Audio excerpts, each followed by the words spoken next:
Bismillahirrahmanirrahim. Assalamualaikum warahmatullahi wabarakatuh. Perkenalkan, nama saya Wahyudi. Selanjutnya saya akan membawakan presentasi mengenai tugas individu, yaitu tentang tulang ikan. Pertama-tama saya akan menjelaskan tentang apa itu TQM. TQM adalah Total Quality Management di PT Indofood.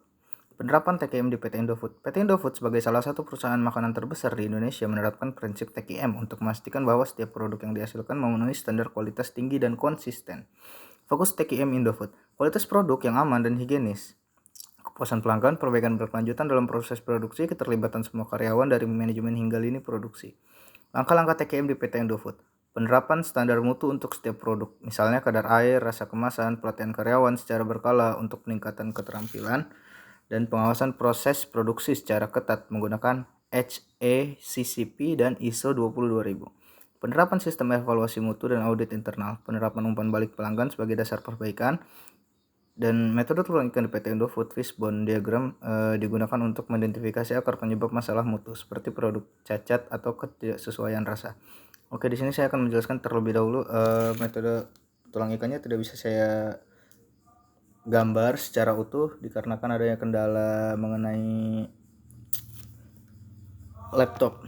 Ya, karena tidak ada laptop, jadi saya memutuskan untuk tidak menggambar diagram tulang ikannya, tapi saya akan menjelaskan secara berkala secara bentuk tulang ikannya juga, yaitu akar masalah atau masalah utamanya. Contohnya adalah produk mie instan yang cacat, yaitu bertempatan di kepala ikannya ya. Jadi tulang ikan dan di ujungnya ada kepala ikan, dan kepala ikan itu adalah akar dari masalahnya.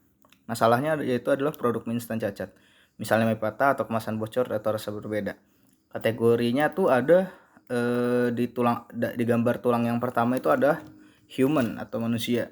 Operator kurang terlatih, kelelahan kerja atau kurang teliti. Jadi akar permasalahan-masalahnya itu bisa terjadi pada manusia atau mesin atau metode yang digunakan atau material bahan dan pengukuran serta lingkungan sekitar. Oke, setelah manusia tadi kita akan lanjut ke akar masalah dari mesin. Bisa jadi mesin pengemasannya haus, alat pencetak minyak tidak bersih, atau mesin kurang terkalibrasi, dan atau juga ada metodenya.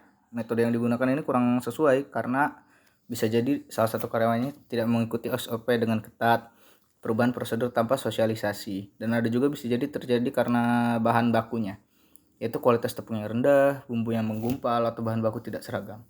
Dan juga ada tentang kesalahan dalam pengukuran atau takaran, yaitu timbangan tidak tepat, kesalahan pengukuran suhu, dan tekanan saat produksi.